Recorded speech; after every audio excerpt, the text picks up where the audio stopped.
Hello, everybody, and welcome to The Seventh Rule with Cirroc Lofton. Hello, hello. My name is Ryan T. Husk, and today we're doing a review of the 455's Star Trek documentary, Chaos on the Bridge, which features especially the first two seasons of Star Trek The Next Generation. It's an incredible documentary, and right now with us, we have executive producer David Zappone joining us. We also have the assistant to the EP and head writer, Lolita Fatjo, joining us. Hello. Of the series, Ryan, of TNG, not of Chaos, right? Very true. So Dave Zappone, executive producer of 455 Films, which created this, and many other documentaries like the upcoming Voyager documentary, What We Left Behind, The Captains and the Captain's Close-Ups, For the Love of Spock. We can announce Lolita, why don't you talk about what we're doing now? Yes, we're actually doing a documentary now on the wonderful, famous Michael. I'm sorry, you guys. The doorbell just rang. Can I pause it? Can I hit? Yeah, sure. It's going to get a plug-in for crying out loud. You edit this, right, Ryan? Yeah, now. Okay. Good. Yeah, no, I know. Yes, we'll get into it. I'm just so jealous that you guys got to see it for the first time. Mm-hmm. Well, at the right time, too, I think, actually. Yeah. So definitely for you guys. For me, it's the right time because of the timing of it. I'm glad that Ryan suggested this because it seems to be perfectly placed for where we are and where we're trying to go. And that's really where I'm going to start, getting into the questions, because what a great idea and just great execution, Yeah, But well, it was my idea, 100%.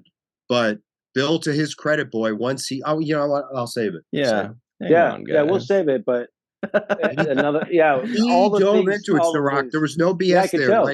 Like when he spoke to Avery, when he has something he's interested in. He's a very good conversationalist. He just knows how to extract stuff out of people. People let their guard down a little bit. He asks very direct questions. I mean, he should have his own podcast. Yeah, I'd like to watch his podcast. Like he has a free minute. Yeah, really. As if he needs to do anything else. But but he's just naturally gifted at interviewing people and asking questions and talking. So that was another thing that just popped out. You want to jump in, Ryan? Yeah. Well, let's get back to. Since we're given stuff that's great for the recording, so anyway, we'll jump back in, and Lolita, you can just say what you're going to say about the documentary. And so 455, we're currently in production right now on a documentary about the great Michael Westmore, famous makeup man, who of course worked on Star Trek for 17, 18 years. But his whole family history is amazing, goes back a century in Hollywood. So stay tuned for that. Yeah, there was a time in Hollywood where every major studio makeup department was run by a Westmore. Right. And I can leak one name. We've already got Sylvester Stallone in it. Wow. Really? Yeah, because Michael did Rocky and Rambo. Yeah. Well, we'll definitely have to cover that sometime soon as well. So let's just get into Chaos on the Bridge. For Cirroc and myself, it's perfect timing because we just finished season 2 of Star Trek The Next Generation. So we're jumping into this. And we've had so many questions about why did this happen? Why was this out of order? What's up with the writing? Everything's so weird and confusing. This documentary explains it. And Dave, can you explain to us where the genesis of this idea came from? Well, the genesis was Bill and I had such a tremendous working relationship dating back to the Captains. So that started in 2010. So we do the Captains. I see, wow, Shatner is an incredible interview. And then we jump to Get a Life about the Star Trek conventions. Then we did 6 episodes spin-off of the Captains, including an hour on just Christopher Plummer and all the individual captains. So Bill and I had done a lot. And so I said, I was such a fan of Next Generation. Now he knows them and he had seen it, but he certainly was not a fan. And I just pitched it once in his office. He said, "No, I've done enough Star Trek, forget it." And with Bill, I know you just don't give up. And then I got him in a really good mood when he was doing a horse competition at the Equestrian Center. I pitched it again without a hesitation. I said, "Yeah, let's do it." And the whole concept was exactly what I think you guys have probably seen. Why the heck was the show so uneven the first 2 seasons, and then once you hit 3, you're off? So that was always our thesis. We wanted to answer that question, and we never intended, which we didn't, to go past season 3. Well, first of all, I want to commend you because I think you did a great job of giving us a real overall view of what was happening from so many different angles and perspectives. You got the studio executives on one side, you've got the creative people on the other side, and really just so many people from Rick Berman, Maurice Hurley, to John Pike, and all of these people that gave some great insight. And I thought DC Fontana, everybody really gave us some exceptional interview and insight into those first 2 seasons. And now, having watched those first 2 seasons, it was chaotic. I mean, you just see that, Totally. Denise Crosby just, boom, she's gone all of a sudden. Then they bring in a new doctor, and then, their episodes don't seem to have continuity. There's some kind of, issues there where you're like, well, where did this come from? And so there's a lot of things that are actually visible on screen when you're watching this stuff. Why is the second season 22 episodes, for example, as opposed to the 26 that the first season was? So there were so many things and questions that I believe you answered for the audience. But I want to just go a little bit further into the first question, which was convincing William Shatner, because there was a little moment in this documentary where Ira asked William Shatner, like, he says, well, honestly, what did you think about it when you first heard that they were going to do this new Star Trek show? And I thought that was very telling, because he felt a certain type of way about it. I think he used the word twinged. I twinged. Yeah. And and I think that would be anybody's response when they hear about something that they created. It's their baby, and then they're not part of the reboot of it. So was there some conversation there about his original twinging that you kind of felt like was a reason why he didn't want to do it initially? No, I think it was really more that he really was a little burned out on Star Trek. And I think he was afraid that he just didn't know enough about the series. But Bill being Bill, once he dives into a topic, he is off. And I think where it really turned was, I think it was with John Pike, where Bill comes to the conclusion that it's a poker game, that poker is being played, and everybody is jockeying for power. And then we had our theme. And Cirroc, once he hit, and that's not me telling him, that's him. And then we ended up developing a whole even artistic motif and musical motif around that poker, that game of poker that was constantly being played. So I think the other thing that helped, our first round of interviews are the ones you see at JPL, Jet Propulsion Labs, where you could see all the Gene Roddenberry on the screens. They actually let us film in Mission Control for that. And Marie Hurley was the first interview. So Bill loves Marie, because Marie produced Lolita, what was Tech War? Didn't Bill do a show? You might not remember. Yeah, anyway, I can't think of the name, but they worked together, so that he was like pulled in right away from Marie. And what I felt really good is then it rekindled their friendship. They hadn't seen each other in 20 years. And Marie started coming to Monday Night Football and watching, and they became friends again. And Lolita, you'll get a kick out of this. Marie was like, how tall was Marie? He had to be 6'2" when I knew him. And he would literally back me into the refrigerator at Bill's kitchen and get right in my face and say, how's the edit going? Where are you? And the flop sweat, when that I just doesn't often happen to me, but more, and he wasn't trying to be mean. He was just an intimidating guy. Yes, very much. But also he had the sweetest heart as well. Mhm. Just a really nice man, but tough. Yeah, Well, I was Lolita- really happy to see a face on the name, because I was so much involved with all of this stuff, and we always see Maurice Hurley's name, and I was just really happy to kind of get a sense of his personality and you know, his voice, actually, to hear how he thought and how he rationalized things. I thought that was another insight there. I'm sorry, go ahead, Ryan. We were going to call the film, but the network wouldn't let us. We financed this through Canadian funding and HBO Canada. Bill wanted to call the whole film Wacky Doodle, which is what Maury calls the situation in the writer's room. And so the songs. Yeah, and then the ending song, Steve Rankin, by the way, who you guys probably know, played on that.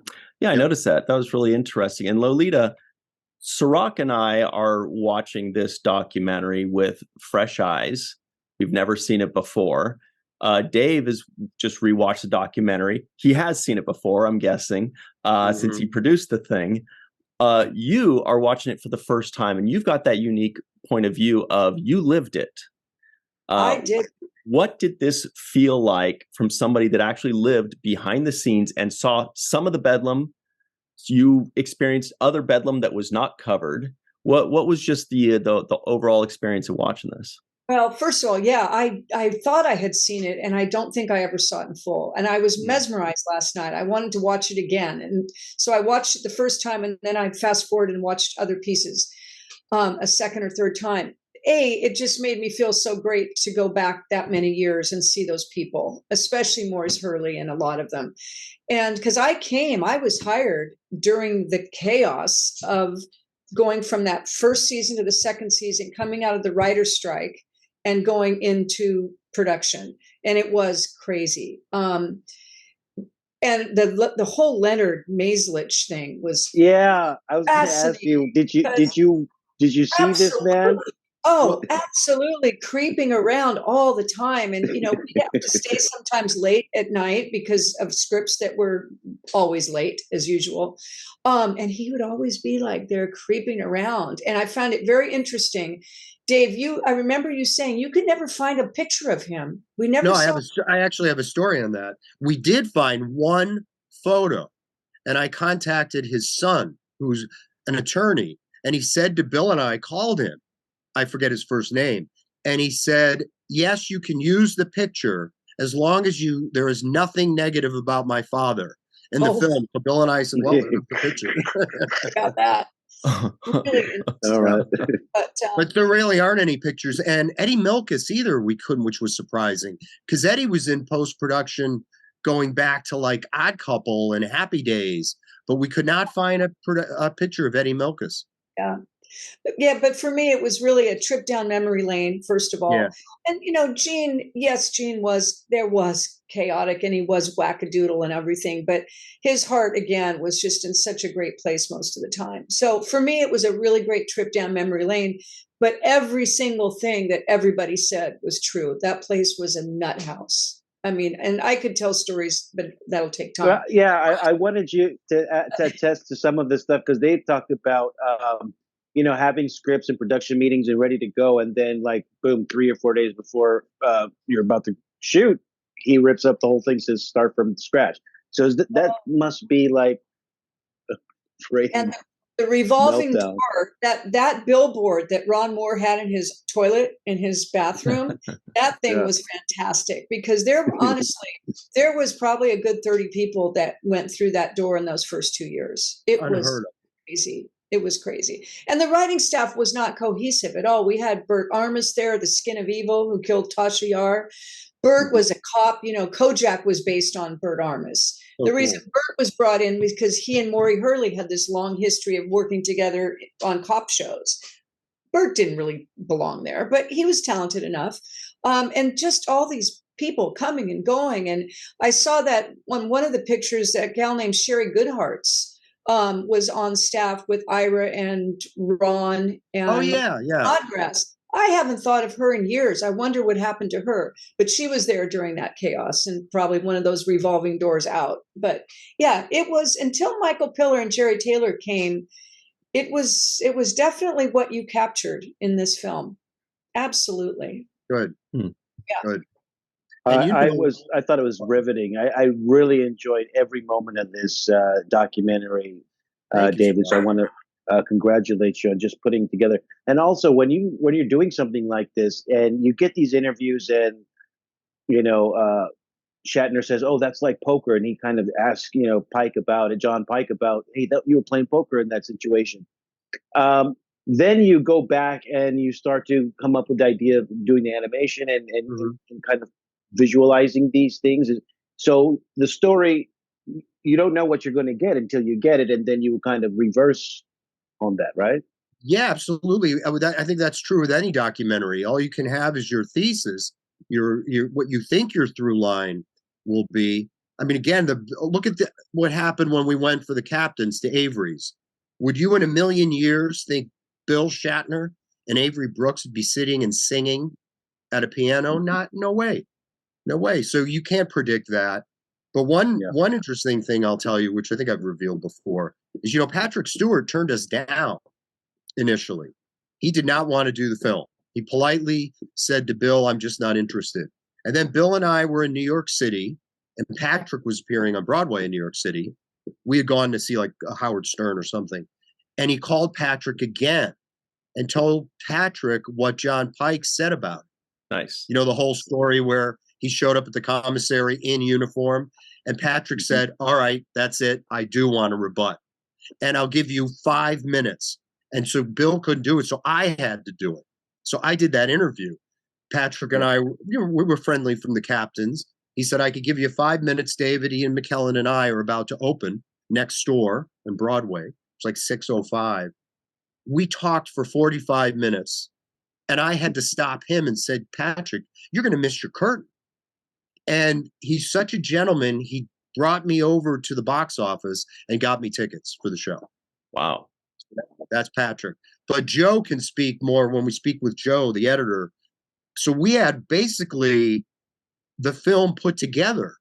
And at the 11th hour, we get this great Patrick Stewart interview. So everything changes.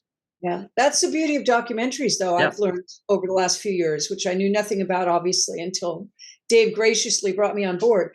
But yeah, it's fascinating. You just don't know what you're going to get from somebody in a sitting. They take a life of their own. Absolutely. You follow Patrick answered every question I had. Mm-hmm. And I never looked at my list. We just connected. Dave, was there... Wow. Go ahead, Ryan. I was just going to say, Dave, was there one that got away? I mean, I'm sure there are a lot of people you would have liked to have interviewed, but that you couldn't. But is there one or maybe two that above all you said, "I just wish I could have explored that angle a little bit more with this particular person"? Ironically, Lucy Salhaney, who was the genius, the woman that came up with the idea at Paramount to do the syndication, we couldn't find her, but we found her for Voyager, and she's in Voyager. And it would have been great to get like a little more of Dorn and Spiner, but they really don't do documentaries. So I think we had enough of the cast. I think the real get was Diana Muldaur. Mm-hmm. We got really lucky with her. Denise was terrific. We have Frakes, we have Sir Patrick, we have Michael, we have Gates. So we did okay. I think obviously who's missing, but there's nothing to have been done. It would have been great to have Michael Piller to absolutely. Because he came in when it was still chaos, but he tied a bow and it went from there. And again, not to plug another one of our documentaries, but in Voyager we have Sean Piller, his son, and Sandra Piller, his widow, and Jerry Taylor as well. Yep. Her presence was a little missed, but it certainly didn't hurt this documentary. It was wonderful. Really, it gave me chills last night watching it. I was so impressed. And I love the animation. Just fantastic. Joe will talk about that. But the other thing is that what really frustrated Bill and I, and Joe as an editor, Canada they would not let us make this a full-length documentary. They It's 58 minutes, I think, is the total. We had to squeeze so much in. The one complaint we do get is that it hits too fast because there's so much packed in. We had more than enough for a 90-minute documentary. And that's the beauty of the Captain's Collection, which I'll plug, which is all of my Shatner docs, including Chaos, including the full Patrick Stewart, the full Maury Hurley interview. Essentially, every documentary I named on one Blu-ray box set that's available on Amazon and Shout Factory. So I highly recommend that, because I think Joe and I put the feature of Chaos is almost an hour. We put about another 90 minutes of behind the scenes. Really? Yep. Yeah. There was so much stuff in this documentary. The fact that you got Katzenberg and Les Moonves, I really thought those were also great, source information, direct source information. Yeah. From the top guys. Cirroc, we got those in a day. Bill and I, we went to DreamWorks first and then over to CBS Radford for Les Moonves. And Les notoriously allegedly was not much of a Star Trek fan. So that's why you don't really see very much of him. But Jeff Katzenberg was great. Yeah. Yeah. And you got him. And I learned so much Cirroc, from that's this. all Bill. That's not me. That's Bill. It's the collective effort of all of you guys determined to make this thing happen. And I thought that you guys really hit the nail on the head. There was so much stuff that flew by. The Patrick Stewart audition with the toupee, I thought was it was gold. And to hear some of the other people that they were considering, the Mitch Ryan, Roy Fiennes, Yaphet Kotto, this is also gemstones of information. I mean, you could just have a whole extra segment just on that alone. Also, I thought it was great to hear about Lucy Saul-Haney and how her creativity coming up with the first run syndication type hybrid show was instrumental in making this whole thing happen. So that's very clever on her part. And I also thought it was fantastic to know that, again, a woman named Lucy saves the Star Trek franchise. Yeah, so this is twice now. Yes, it's historic. Cirroc, you owe her a little bit too. I think you know a little bit about first run syndication. I do. So shout out to Lucy Saul-Haney. I put I love Lucy in my notes here. But there's just the extra information about Gene's mindset. You mentioned Isaac Asimov came up in here, and the whole humanistic type of movement that was created behind that, and just a little insight onto the ideals that Gene was really sticking towards, and also the evolution of him as a person from being more of the, the playboy, getting all the girls type, mindset that he had in his younger age, and then more this kind of, more like Picard in this cerebral type of, standing for principle. And I really like the evolution there that was talked about as well. So I just felt like this gave me so much. The Susan Sackett information.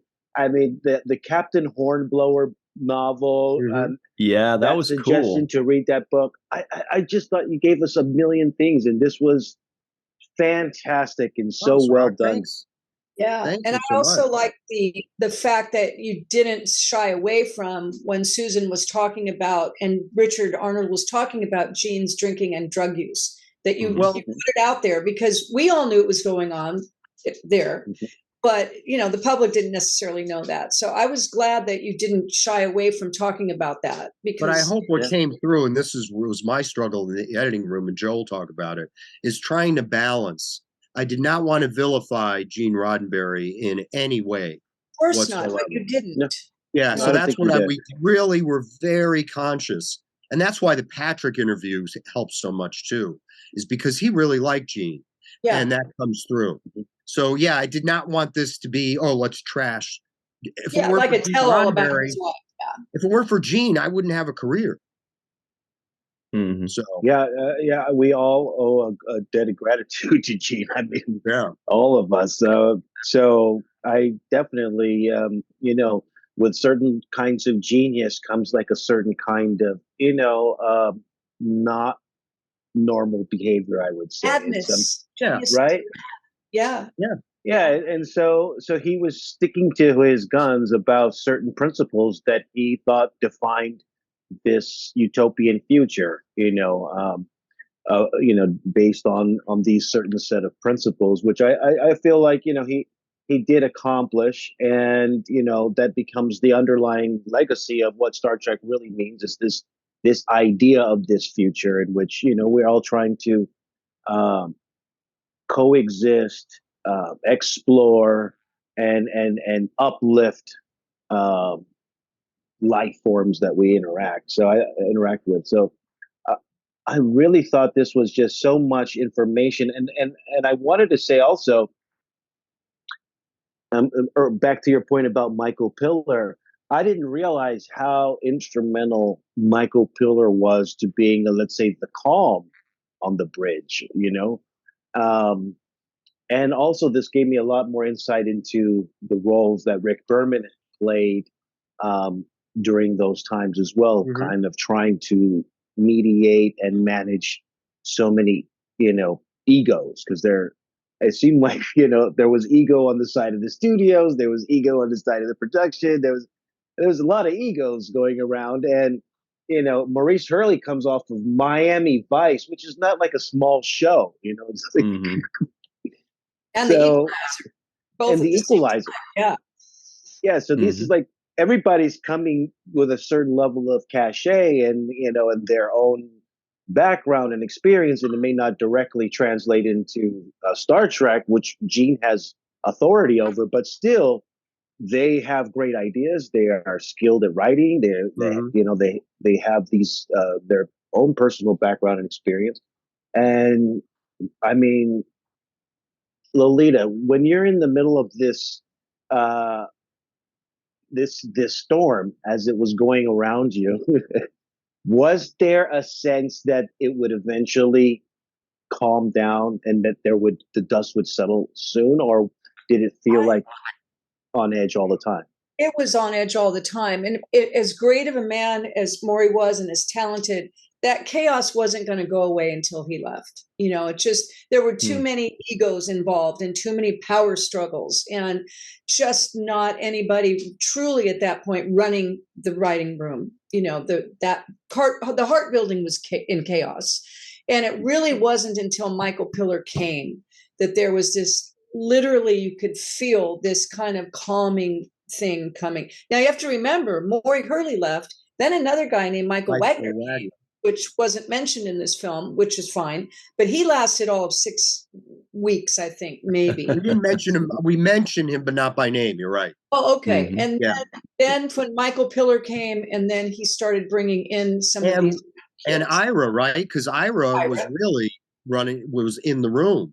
Absolutely. Yeah. Michael came in above Ira, but thank God Ira was there. And then once Richard Manning and Hans Beimler and the young Ron Moore came in, things started to kind of go, oh, you could feel it. And it wasn't as chaotic. Where's that script coming from? What's scene 4 going to be? And blah, blah, blah, and you also have to remember at this time, the writers were not using computers, which made this whole chaotic thing even nuts. more insane. So Ira Behr would give me a long legal yellow pad of chicken scratch as a script. And that's initially what I was hired as, to do that. Initially, it didn't last long. Mm-hmm. And finally, they got the writers on to computers. But yeah, so there was just a lot of chaos. And that whole thing I thought was fascinating watching, because by the time I got there in the second season, David Gerald was gone, DC was gone. But I knew about all of that, of course. But for me to hear their stories last night again, which I've heard over the years, was really interesting. And they must have just felt so screwed, really, and it's really important, everybody at home, for you to know where you can find this documentary. You can get it at shoutfactory.com. They've got a ton of great stuff, including more content that Dave and 455 Films have created. Or you can just go check it out at Amazon.com. You may have heard of that one as well. It's available right here. It's an amazing collection. It's got tons of extended footage and extended interviews. It's got way more. Get it, because by the way, it makes a great gift. You can get it for anybody that you care about or want to convince them that you care about them, or you can get it for yourself because you care about yourself and you've earned it. But we're going to take a super quick break, everybody, and we will be right back with way more coverage of this documentary and the first 2 seasons of Star Trek The Next Generation. We'll be right back on The Seventh Rule. Hello, everybody, and welcome back to The Seventh Rule with Cirroc Lofton. Hello, hello. And our coverage of the glorious 455 Films documentary, Chaos on the Bridge. Malissa Longo is here, everybody. Hello. We are also joined by our executive producer, to know him is to love him, Jason Okun. So this is going to be really cool. I can't tell you, Jason, how many times I thought of you when watching this documentary, because I'm like, oh, that's a Jason moment. That's a Jason moment. Because a lot of times you're throwing knowledge about these people that I've never heard their names, but you say it so matter-of-factly that I'm like, I feel like I should know these people's names, but now I do. Was this your first time watching this documentary? And if so, what was your just initial impression of it? Did you dive in like, oh, this is my kind of documentary? Well, in some ways, I've seen it years ago. I haven't seen it in many years until earlier today, and I think at some level, like any documentary, it does sort of touch the surface, and you do get a lot of more honest opinions than you would otherwise, and maybe they're not as honest as they could have been or should have been, frankly, but you do hear a lot more than you do otherwise. And you certainly do get a feel for a lot of the players involved. And it's very interesting to see that what's lurking beneath the surface, where you have not just the writers themselves, but certainly, I think Leonard Mamsich is one of the more hidden players in all of this, and there's certainly a lot more to it. And to be perfectly honest, I was a little surprised that David Gerald actually even wanted to be a part of this, just because of how slighted I think he was. From what I understand, he may have written pretty much the Bible for Next Gen, and he was basically pushed out. And he certainly, at least as far as I know, has been pretty bitter about it, and he didn't really talk all that much about it. And yeah, it's interesting that he participated in this. I mean, I guess this was done over 10 years ago, about 10 years ago. Yeah. So things may have changed over time. People do change their opinions, but it was certainly a little refreshing to see this. And again, a lot happened in those two and a half years.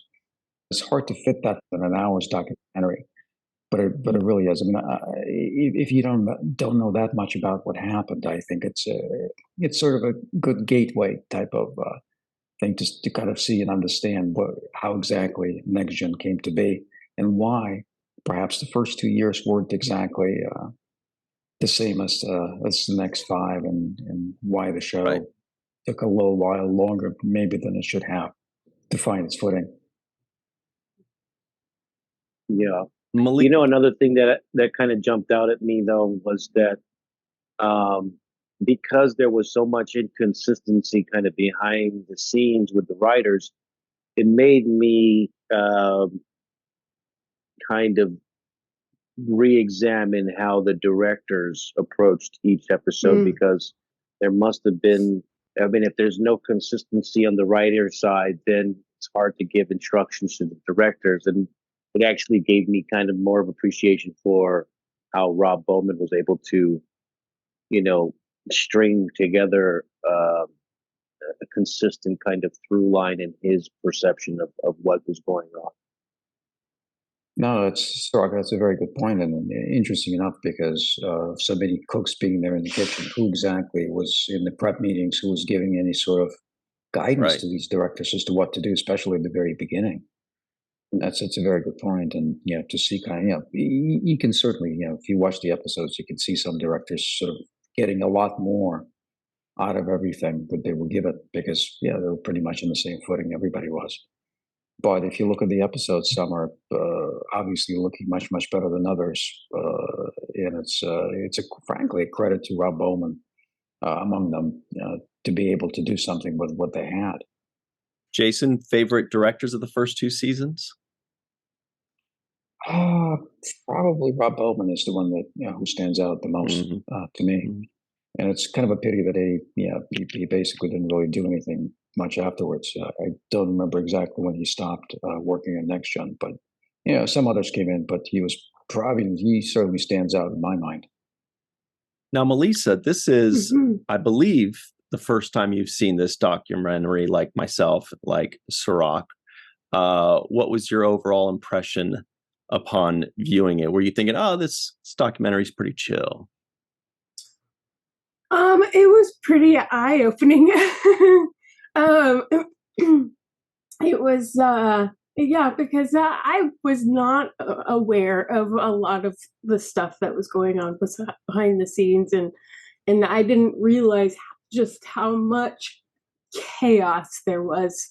And it's interesting to see each person's interview and each person's take and perspective because it just, I think a lot of productions you don't really get to see what goes into making something happen. And everyone has their own ideas and everyone has their own egos that they're fighting with. And everyone has their own life experiences that are driving them to do one thing versus another thing. And I think it's interesting that this documentary touches on that a lot. And maybe not diving as deep into the questions, but certainly how the interviewees respond to the questions that they are being asked, like the differences between John Pike's, I believe that's his name, John Pike's recollection of his dealings with Patrick Stewart versus Patrick Stewart's recollections of him dealing with that. And I think that has a lot to say as, take people's perspectives with a grain of salt because the truth is somewhere in the middle. It's probably somewhere, in that gray area. Mm-hmm. So it was eye-opening. I liked it. I enjoyed it.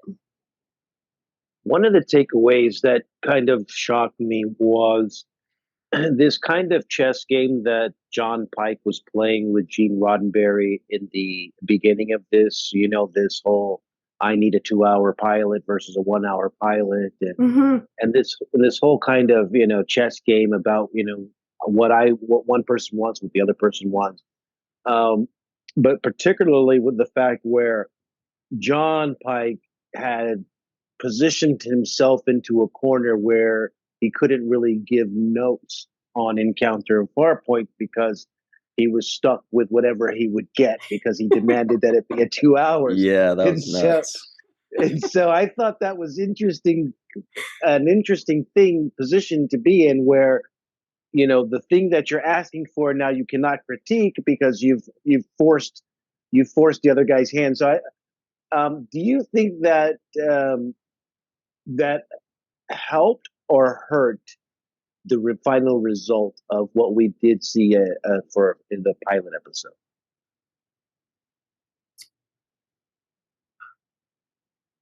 Jason.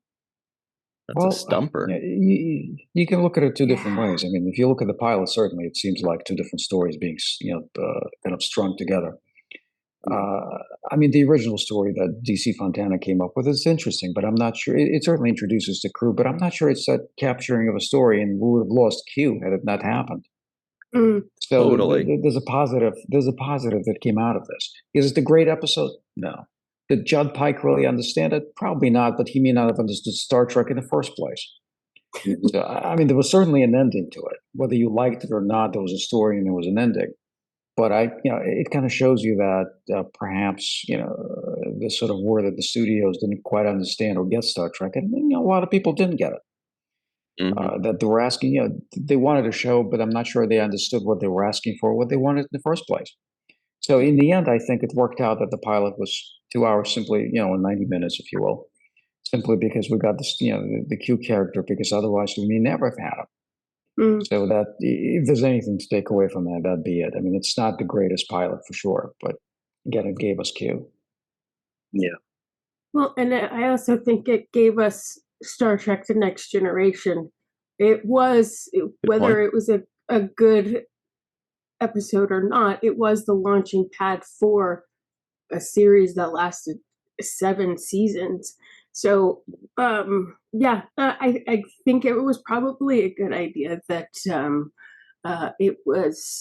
he did play hardball with Gene, and then also it kept Gene in the loop, which I think was an important thing because of all of the backlash you were getting from Star Trek fans about it not having Spock and not having Kirk and not having that trifecta of the 3 main leads that Star Trek fans had come to know and love. And without Gene's name attached to that, I think that Star Trek would have fizzled out probably in the first season. Mm-hmm. And I totally agree with that. It's the pre-existing franchise thing where if this was generic space show number 47, then would this have really lasted beyond 1 season? It's highly doubtful. Now, of course, there are some problems inherent in it because it was a pre-existing franchise, which was Gene Roddenberry wanting this, CBS Paramount wanting that. But it was also interesting. Look, Jason, you said, look, it brought us Q. But I don't remember who it was that mentioned it in the documentary, but they said those first 2 seasons, they were hectic, they were chaotic, they weren't the best, but they brought us Q, they brought us the Borg, they brought us the holodeck. Those are 3 very cornerstone type situations within Star Trek today. Q is still popping up in Star Trek, in new series. The holodeck is in every series. The Borg, God love them, they just keep coming back, no matter whether we want them or not. So there were still a lot of great things that happened in those first 2 seasons because, there were great ideas. It was just the execution that just was all over the map. Yeah. And that's because there were so many cooks in the kitchen. Yeah. It's hard to tell who was controlling what at what point. And at some level, I think if they did sell it to Fox, we wouldn't have had Star Trek today. They would have canceled it probably very, very quickly, just because the ratings would have been poor. I think things happened that seemed probably bad at the time when they couldn't sell it to Fox. They couldn't get in the door at NBC. And CBS basically said it was a bad idea or whatever it was. It was just... I think the fact that they went to first-run syndication saved it for us, because otherwise no network show would have been able to handle something like that. Agreed. Excuse me. You know what I thought was unusual? That this Leonard Maislish character, Gene's lawyer, who was doing all this spying and snooping, allegedly, to all the writers and whatnot, opening drawers. Could you have a more obvious spy than your lawyer? I mean, that's been somehow banned from the lot and ends up back in there at some point. Wouldn't you find somebody else to do the spy bidding for you besides the guy that everybody knows works for you? I thought that was interesting. Somebody. It just felt a little. It's like so obvious that he's reporting back, to Gene, and I thought that was hilarious. That everybody's like, Leonard, can I help you? And he's startled because he's digging through your desk. But I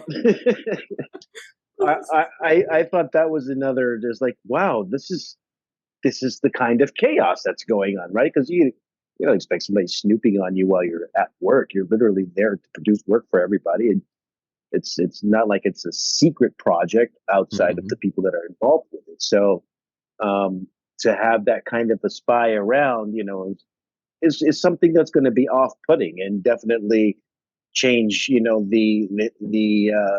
the air in the room is going to put tension in there and make it uncomfortable. So those were kinds of one of the things that jumped out to me, like, wow, this was actually going on at work. I can only imagine if I go back to my trailer and somebody's like, Rick Berman's lawyer is like looking through my, my trailer drawer. I'm like, what are you doing here? Something tells me not much was able to control John Maeslich, and I don't think even Gene Roddenberry could control John Maeslich. It sounded like Leonard. Yeah. He was the third Leonard. I was like, how many Leonards are on this show? What is going on? Sorry. Yeah, but it seemed like with any good spy character, he was not just serving Gene Roddenberry. It seemed like there was more to it. Who knows if he was returning 99% of the truth back to Gene Roddenberry, or if he was giving his version of what he wanted. Was he rewriting things for himself or for Gene? It's all very muddy and gray there, but it certainly makes us look a little more closely. Well, to me, it seemed like he had his own agenda, that he wanted to be a writer and that he wanted his scripts in there. And so he was going to find a way to get his voice heard in that writer's room. Yeah, but he's not a writer, and they had to report him to the guild for violating terms of union laws. It's pretty amazing that this guy was able to continuously sneak onto the lot as well. I mean, usually when you're banned from Paramount, that's you're banned from Paramount, but the fact that he was able to still get on the lot in itself is a mystery. Dig a tunnel? I don't know, but I did like there was one moment also that I really enjoyed in this documentary was Patrick Stewart saying that he only remembered one planet name in the 7 seasons on that show. He's like, only one planet I can remember, only one thing jumps out to me, and that's Risa. And I just thought, wow, that's pretty.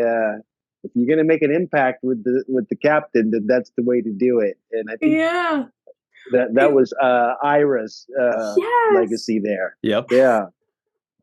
I was like, Ira invented Risa. Awesome. He invented a lot of. He's got some pretty good fingerprints in Next Generation. He also said that his favorite Risa was Basmati Risa. What do you think? Oh gosh, here it is. I thought I heard him say that. Yeah. No, I didn't hear that.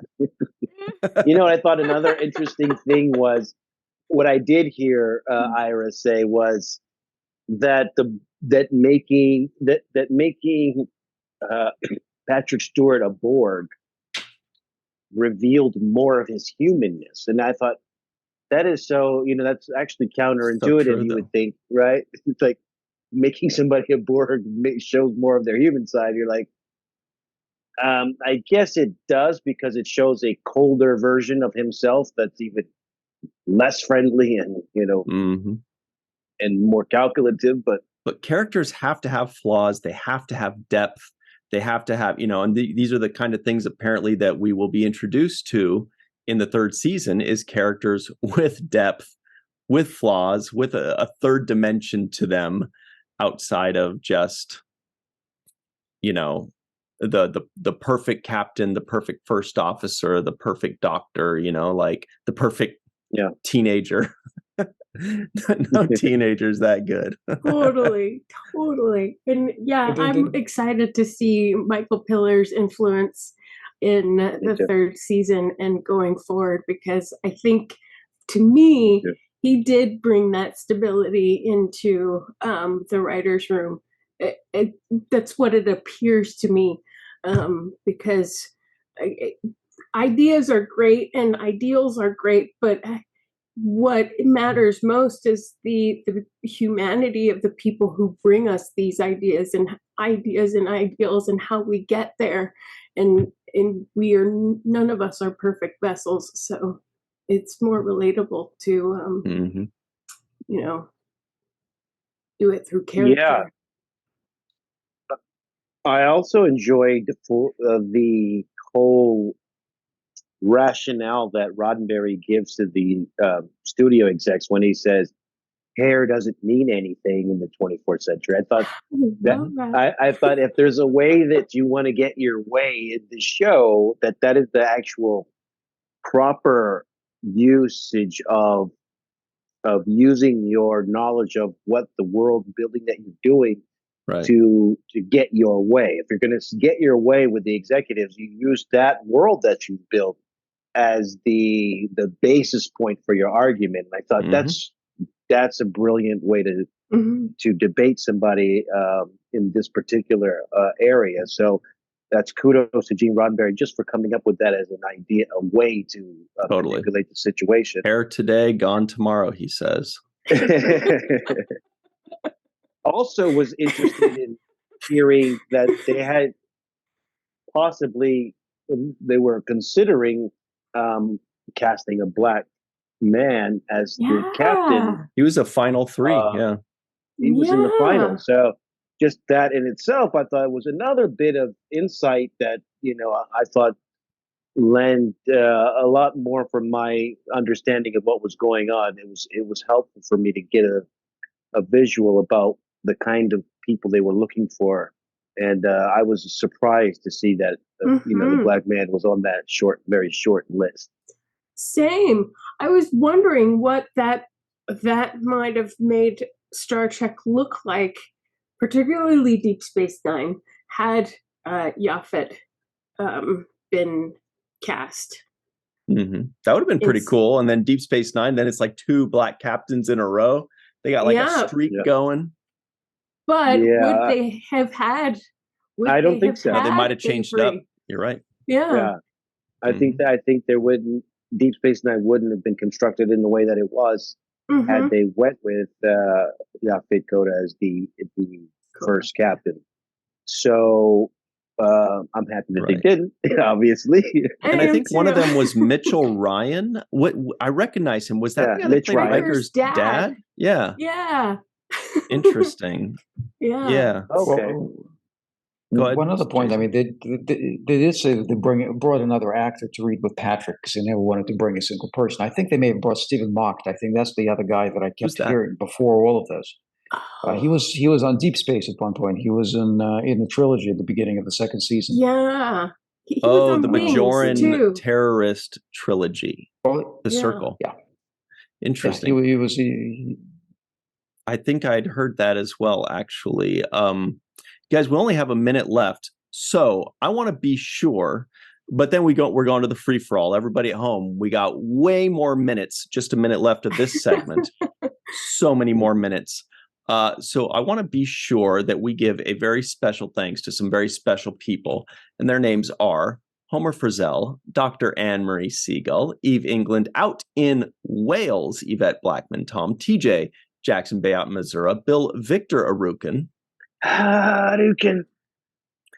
Our pal Titus Moeller, Dr. Muhammad Noor, Tierney C. Diekman, Anna Post, Anil O. Palat, Justine Norton Kurtzen, Joe Balsarati, Mike Gu, DQ, Dr. Stephanie Baker, Carrie Schwent, Faith Howell, Edward Foltz, My Live from Tokyo, The Matt Boardman, Chris McGee, Justin Weir, Jake Barrett, Jane Jorgensen, Henry Unger, Allison Leach Hyde, Julie Manisfee, Marcia Classic Schreier, Greg K. Wickstrom, Jed Thompson, and of course, Dr. Susan V. Gruner and Jason Okun. All right, everybody, stick around. We've got the free-for-all up next, and we will be right back on The Seventh Rule. This is fun as hell. Hello, everybody, and welcome back to The Seventh Rule with Cirroc Lofton. This is the free-for-all with Malissa Longo and Jason Okun. Of course, you know Joining us right now are Eve England out in Wales with a really cool isolinear chip sweatshirt. Mai is live in Tokyo with a pretty awesome sweatshirt herself. Nice necklace. We've got acting ensign Allison Leach Hyde here. Chris McGee, the Dark Lord. He's got a limerick apparently nowadays. Dr. Anne-Marie Segal is in New York. Carrie Schwent probably has the real limerick. Greg Kenzo is here with a rad background. Tierney C. Diekman is here dressed for fall. And Galdu Scott Jensen's going to make sure we all sound good. He can't change the dumb words we say, but he can make us sound good. Could rearrange the words. Oh, this is fun. Jake Sisko guesses the IMDb score. Let me pull up IMDb real quick. Make sure I timed it. Oh. No, I never guessed an IMDb for a documentary. Mm-hmm. I'm going to go with an 8-1. Does anybody else have any guesses that doesn't already know? I'm going to guess a 7-4 just because I didn't look at the score at all. I didn't even think to for this Mark one. Eaton. Neither did I. All right. 7. Yeah. Whoa. Around there. IMDb gives it, or the people voting on IMDb, 7.0. You guys go watch the documentary and give it the rating it deserves. Yeah. All right. Better than that. I guess we can't do non-appearance mentions today. So we're just going to go all the way to Wales right now for somebody that has been thumbing her nose at the first 2 seasons of The Next Generation, and now she can finally feel validated for the reasons she has given. What did you think of this documentary, Eve England? Yeah, it's obviously I haven't seen it before, so it was perfect timing. And I do feel validated because it basically sums up exactly what I've been saying for the last 2 seasons. And it certainly makes more sense now. You know, we've always been saying it is just so disjointed. There doesn't seem to be any natural flow. The characters are really weak in terms of how they're portrayed, and particularly their relationships. So I liked how they talked about that at the end, about how we're now at a juncture where they will flip between plot and random storytelling to looking more at the characters of the bridge. So it gave me a lot of confidence going into season 3 that it's going to get much better. But what struck me more than anything is just how on earth did it survive that long with all of that going on in the background? It was insane. I mean, considering that was only an hour, I felt like it was a much longer documentary because I was there's just so much in it, so much detail. I almost feel like I need to go back and watch it again. But that just sort of sums up the whole experience for me and just makes so much more sense. You know, the stuff about why people may not have liked Pulaski based on what happened to Gates, and obviously just how the cast must have felt towards her and how generally everyone would have felt watching it. So yeah, so much of it came back from, you know, in terms of all of the things I've been saying, and just made me think, okay, I wasn't just being overly cynical and critical of this, you know, these two seasons. It sounded like everyone who's involved thought exactly the same. So bring on season 3 is what I say. I'm looking forward to it. And every episode's going to be amazing from here on out, maybe. Mai is live in Tokyo. What do you think of this particular documentary? Was this your first time? No, I'd seen this a few times. I've got one of those weird people that's got all this stuff on DVD here at home. I don't do any streaming whatsoever. I bought it all. It felt weird to have Shatner narrating. I know it's his thing, but I mean, his overly affected way of speaking is just off-putting to me. It drives me nuts. And the underlying but unstated negative commentary on TNG by a TOS actor, it's just not cool. It comes across as a little bit spiteful to me, I think. That was one takeaway I had. I did like the poker theme they used at the beginning, and then the AHA characters, the cartoon to real life thing that they did throughout. seeing the younger versions of the TNG cast was fun. They'll always look like that to me in my eyes, in my mind. The one thing that this film didn't address, though, is that Star Trek was largely viewed as trying to play Me Too when TNG came out. The world had just absorbed 3 hugely successful Star Wars films. There was an accompanying sense of an awareness by the public of that world, just as we saw with the world of Tolkien's Middle-earth following the 3 Peter Jackson interpretation films of Lord of the Rings. Even that abysmal creation he made with The Hobbit, it reinforced the Tolkien world image. I imagine that for example, if a remake of The Lion, the Witch, and the Wardrobe had come out 3 or 4 years after Lord of the Rings, that the reception would have been maybe similar that we saw here with TNG. So TNG had to overcome a lot. There was bound to be a rough road for them to travel until they owned the broadcast sci-fi world again, like they did with TOS. Personalities, etc., all that stuff went into it. But I think that the writers, being as limited as they were, and the actors not yet having discovered what they would become, went a long way to nearly killing the show completely. Neither Voyager nor DS9 were similarly handicapped, although DS9, being as much of a pioneer as it was, certainly meant that it had a steep hill to climb itself, which it did beyond anybody's expectations.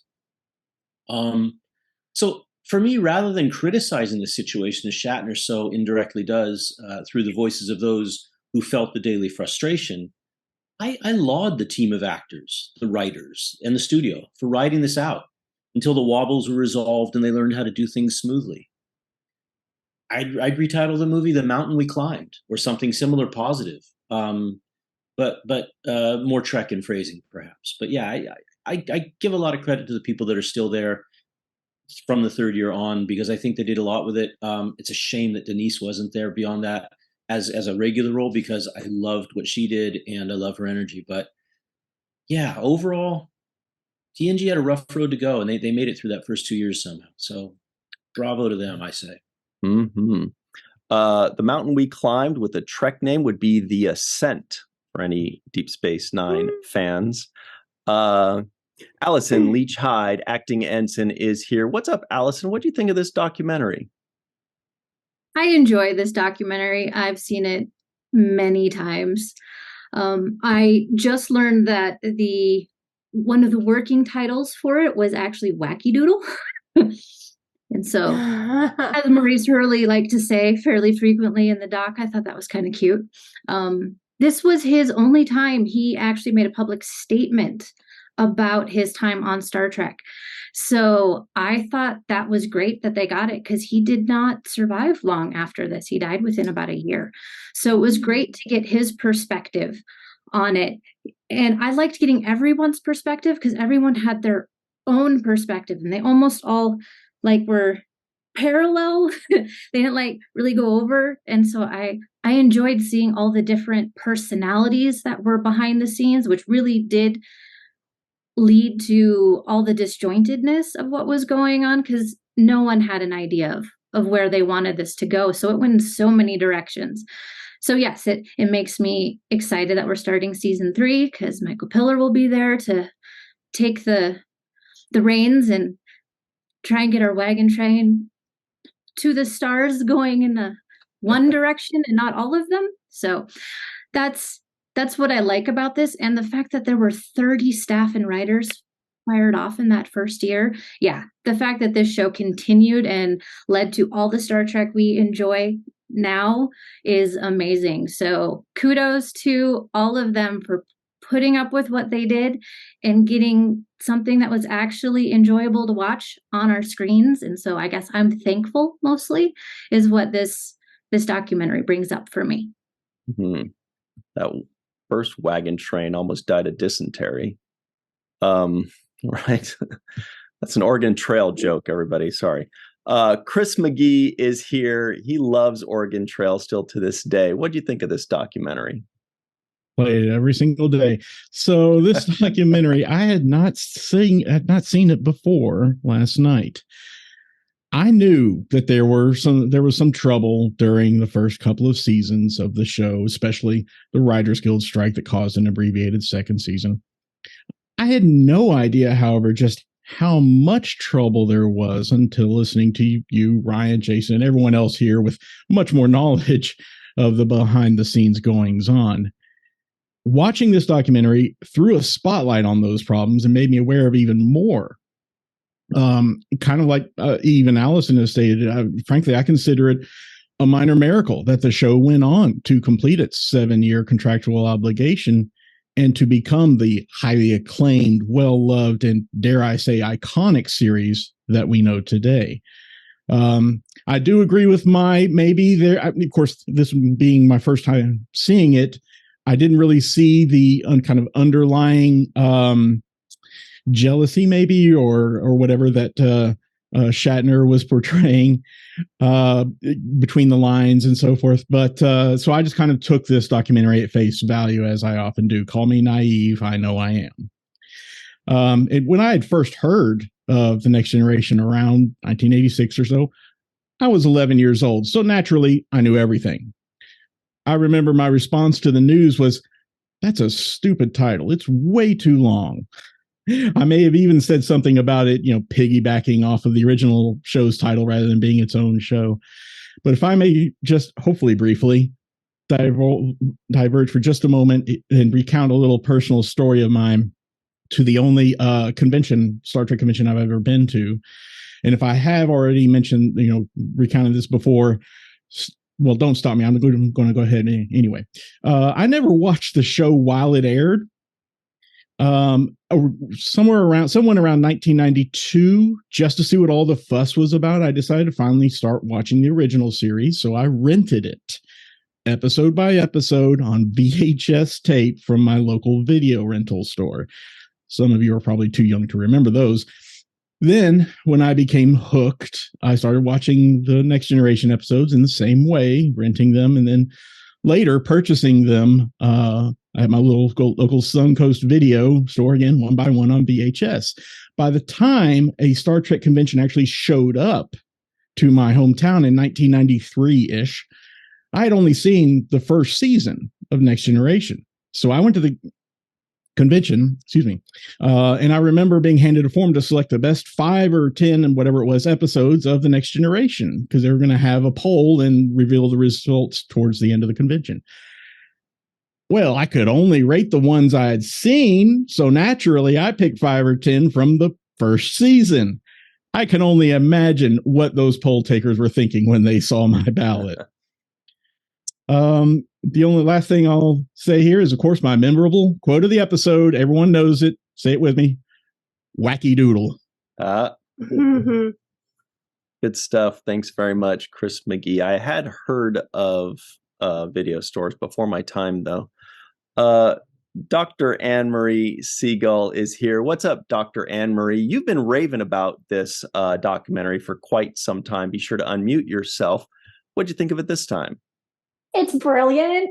Like back when I got really into watching Star Trek again, back when it was on like Netflix, after I finished all the seasons of all the shows, I was like, wow, because I hadn't finished Deep Space Nine or Voyager and I'd never seen Enterprise. Then I was like, I need to know more. So I found this, I like Googled Star Trek and documentaries and found this. And it just like opened my eyes to the like behind the scenes, the nonfiction history of Star Trek.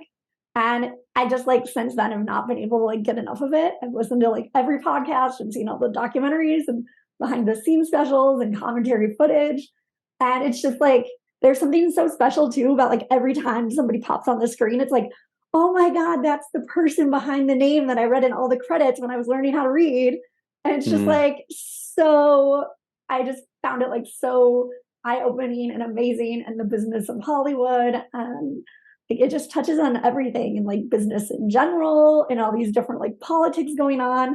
And since it's Thanksgiving, I'm so thankful that we got a season 3 after seeing this. Yeah. Good stuff. Thank you very much, Doctor, out in Manhattan, Lower Manhattan or something. Midtown. I don't know what that means.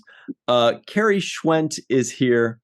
What is up, Carrie? Scott's trying to coach me. Thanks, Scott. It's in the middle of the town. I guess that makes sense. Carrie, what did you think of this documentary? And is it your first time seeing it?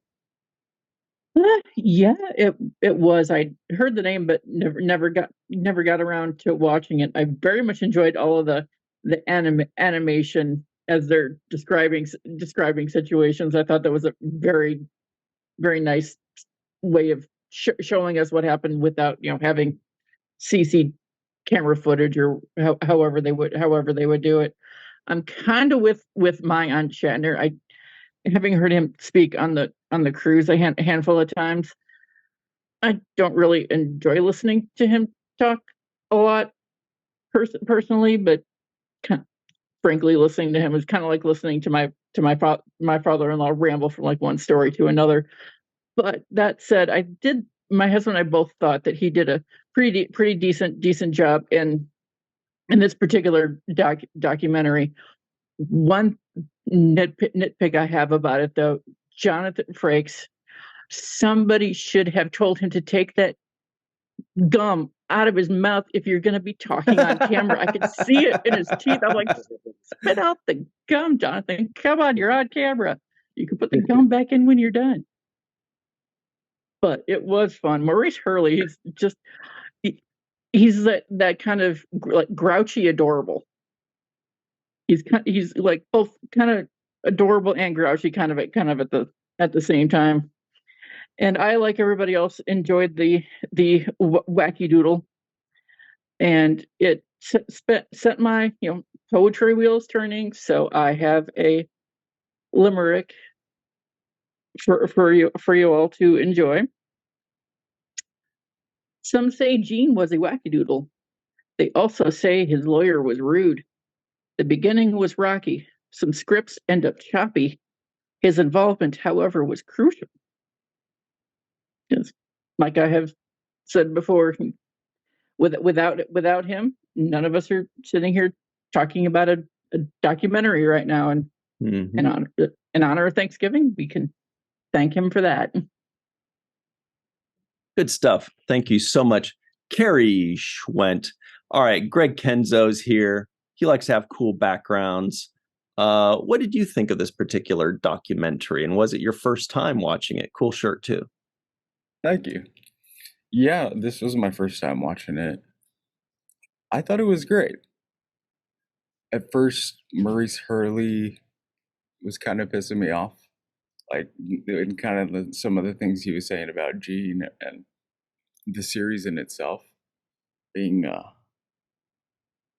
like the series is so established now that we can look back on what he was saying, and maybe he was giving his own perspective. I mean, he was giving his own perspective, but yeah, he was kind of pissing me off. He redeemed himself by saying something like, let me see.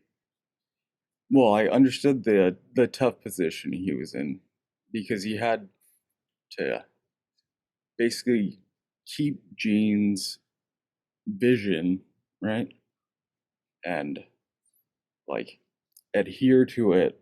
And I don't know if that vision is like super clear, because honestly, when I think of a utopia, and I know Earth is a utopia in Star Trek during that century, is it still a utopia if other planets in this galactic society are not? You know what I mean? I mean, Earth can still be a utopia, but the universe that they created is not, right? And so, yeah, I know that's other writers coming in and like making changes to Gene's initial vision, but yeah, I thought it was great. Brandon Braga, his perspective, like keeping Gene's vision alive in a utopian society. But then I also agree with Ira, who kind of has like an opposite vision. So it's weird. I'm on the fence between both, because Ira took it all the dark perspectives. It's really just human nature, but kind of exaggerates them, and the writing I think is better for it. But this documentary is great. I had no idea these things were happening. I'm new to Star Trek, so yeah, I knew the first two seasons of TNG were not that great because I'd seen them once before. I was like, okay, the show is getting better, but I had no idea this was going on behind the scenes. Yeah. All in all, it ended well. I think it had a good message. Mm-hmm. Yeah. You had a good message too, Greg. Thank you very much for that. Tierney C. Diekman is here as well. What do you think of this documentary? This one seems like it's right up your alley, in fact. Was it your first time? It was actually. I'm not even sure if I had heard of this before, which really surprised me. So I am very glad that Anne-Marie had been up on getting us to do this. It was a pleasure to watch. Only watched it through once. I think this is one I'll revisit a number of times in the future, and I'd like to because it went by super quickly. It just like ended out of the blue, and I'm like, wait, there's got to be more. Tierney, there's an extended version of all of these interviews as well in the Captain's Collection, which can be found at shoutfactory.com or amazon.com. Check it out. There's way extended stuff. Please continue. Good. There should be, because there is a lot there. There is a lot there.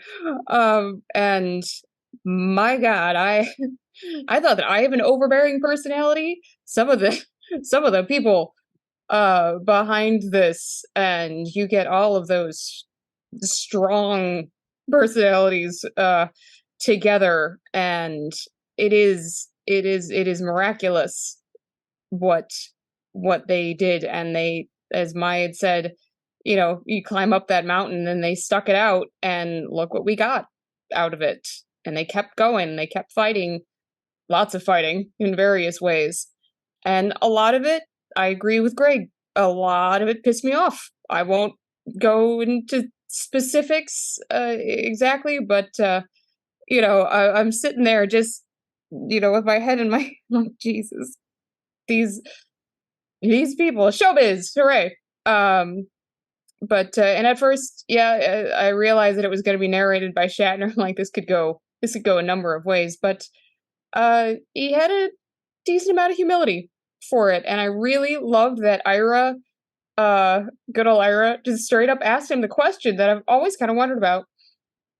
How did you feel when you heard that TNG was coming out? And they both handled that rather gracefully, just that twinge that he felt. I'm sure there was quite more than a twinge. But it reminded me of my uncle, who is probably the only other big Trekkie in the family.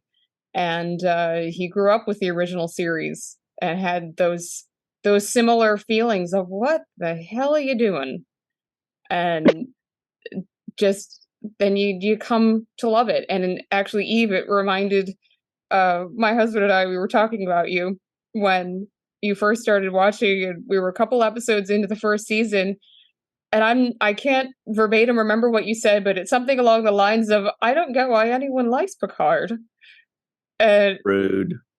But she was right. Like, it was terrible. He was arrogant and rigid and unrelenting.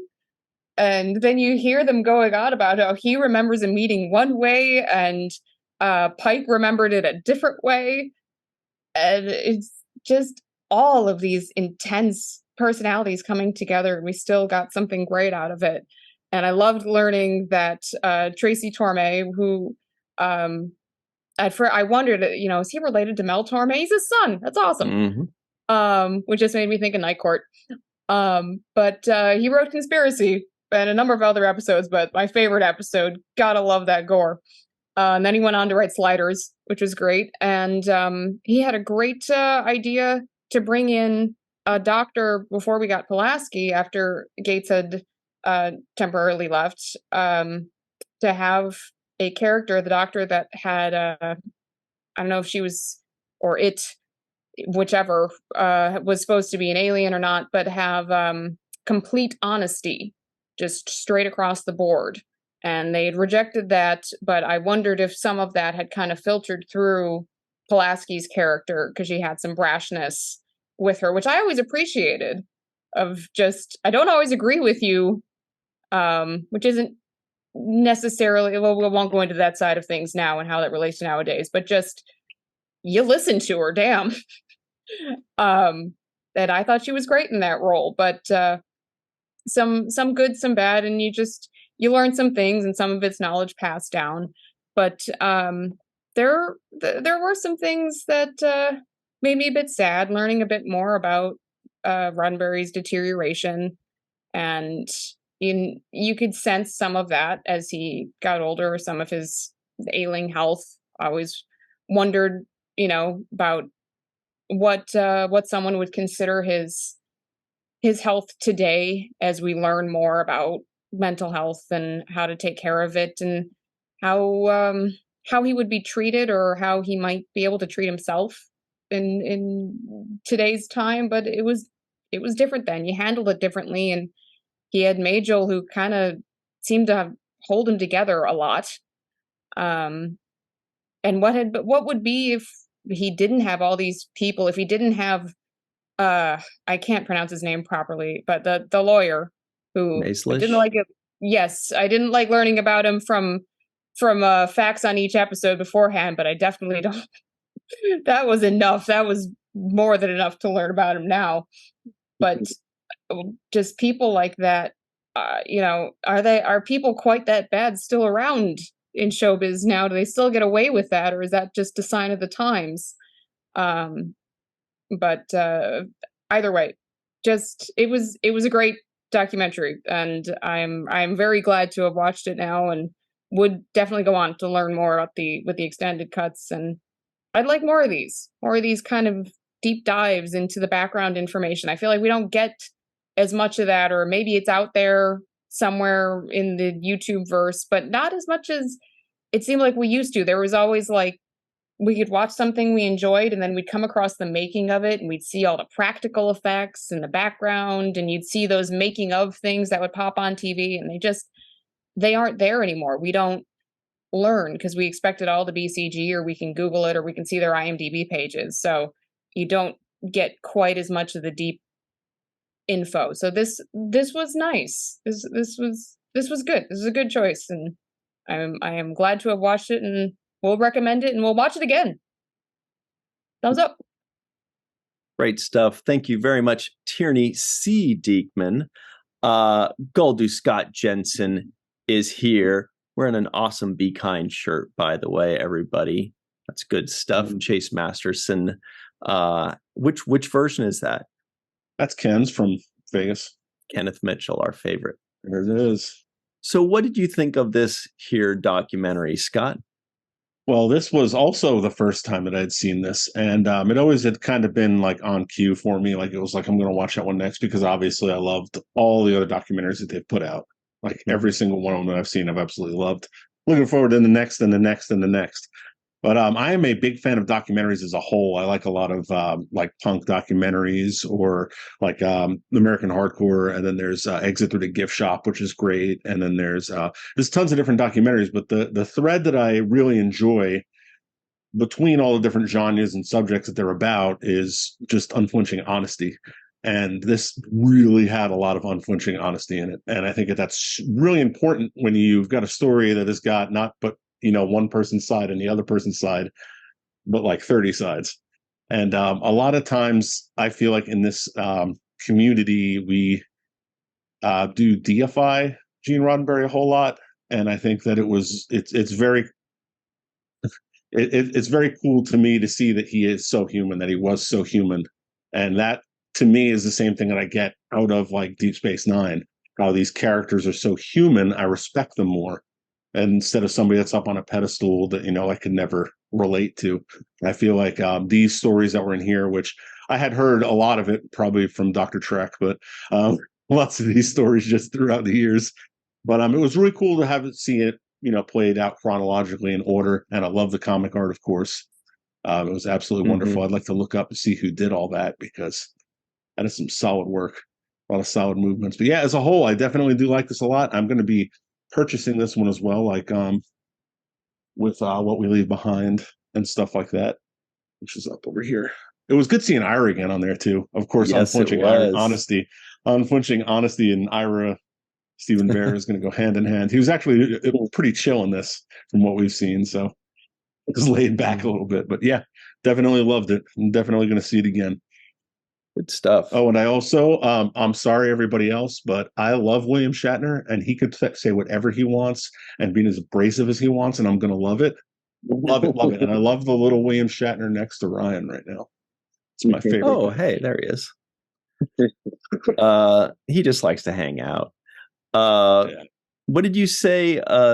Unflinching honesty, or as Chris McGee reminds us, absolute candor. Good stuff from Picard. Any final thoughts, Cirroc, Malissa, and or Jason Okun? Yeah,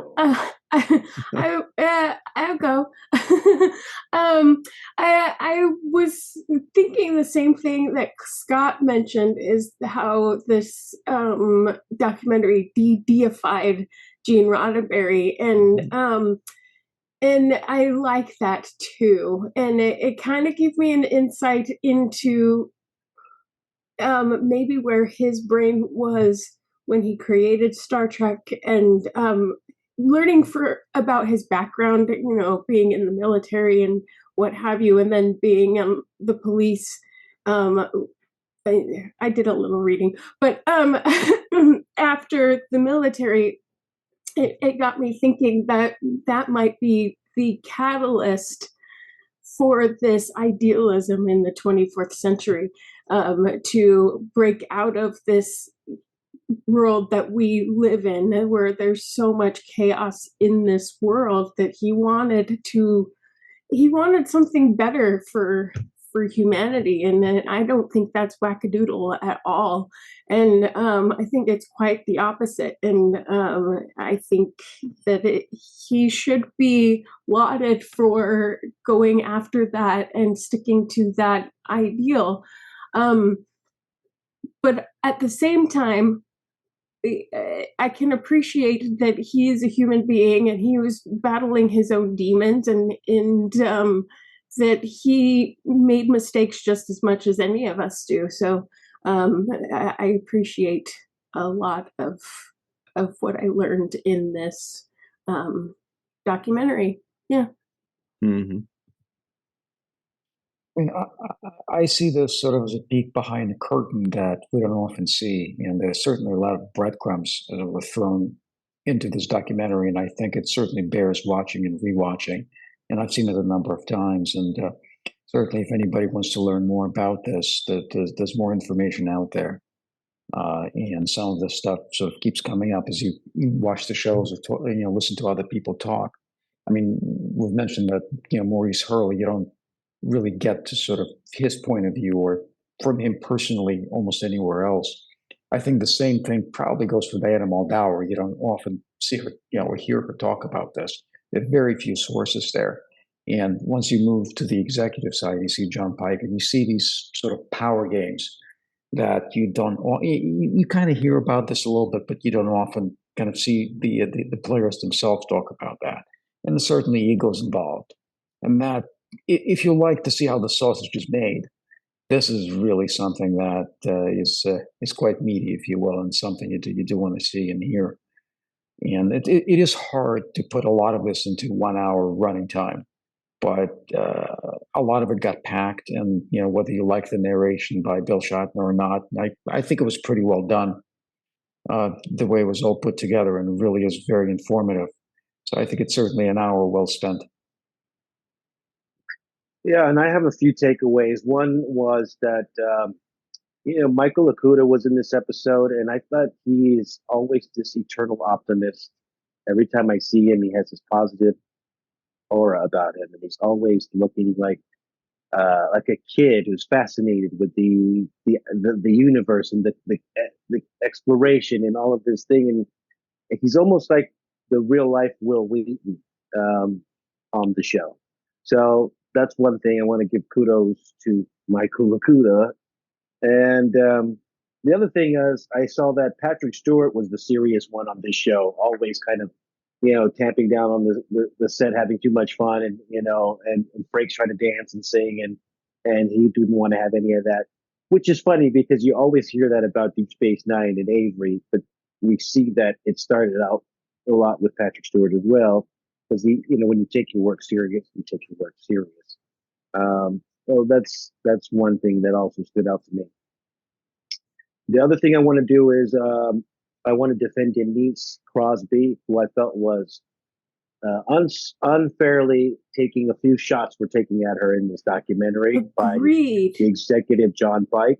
Yes. I didn't think it was necessary for him to say she's no Katharine Hepburn. I didn't think it was necessary for him to say she went on for her motion picture career, and in that kind of way that he was saying, in a condescending way. It just was inappropriate for him to take shots at Denise Crosby, especially this many years later. So I just thought it was very inappropriate. The other point I want to make is, this is the studios. This is the biggest studio in Hollywood, and they can't visualize Patrick Stewart with a toupee on. Like, they have to fly one in and everything. Like, this, seriously, you guys do all the special effects. You can turn a guy into a chimpanzee, into a dinosaur, but like, just visualizing putting hair on this guy, I was like, no, we don't know what it's going to look like. We have to fly it in. Like, seriously, that's like, come on, guys. That's that was a little disappointing for me for the studios to have very little imagination in that department. And my final takeaway is that this Leonard Meislish lawyer for Gene might have been the beginnings of the Ferengi, because I could see a lot of what he was doing, trying to get some inside information. He created a whole other, a race of people with his shenanigans and So like Cliff Bowl and the Bolians. Yeah. Maybe he wrote so him. I would say, who knows? He might have wrote him. So those are a few of my takeaways. I did like the way they mentioned about having to dry out Gene Roddenberry over there at the rehab facility, and I thought that was just a nice, soft and gentle terminology. But overall, I really enjoyed this documentary. I think it gave me a lot of insight. Really was happy to see Diana Muldaur in this as well. And I also, from that little brief interaction with Shatner, felt like she felt more of a kinship to Shatner than she does to the Next Generation cast. That's what my little takeaway was from that moment. And other than that, I really enjoyed it. Could have been a little bit longer for me. Yeah, definitely. And luckily, they've got the extended versions in the Captain's collection that you can get, as mentioned earlier. I think I might check that out too, because they had to really condense it into something extremely fast-paced and frenetic. But everybody, we've got to go. If you're a patron, check out Things Left Unsaid. We'll be talking all about that stuff in just a moment, probably. Or we might talk about cheeseburgers or something. But thank you very much to Malissa Longo, Jason Okun, Chris Wacky Doodle McGee, Allison Leach Hyde, My Live in Tokyo, Eve England out in Wales, Dr. Anne-Marie Segal, Carrie Schwent, Greg Kenzo, Tierney C. Diekman, Gull Duskat Jensen, for myself, Cirroc, Melissa, and Mr. Aaron Eisenberg. Thank you all for joining us. And until next time, always remember the 7th rule.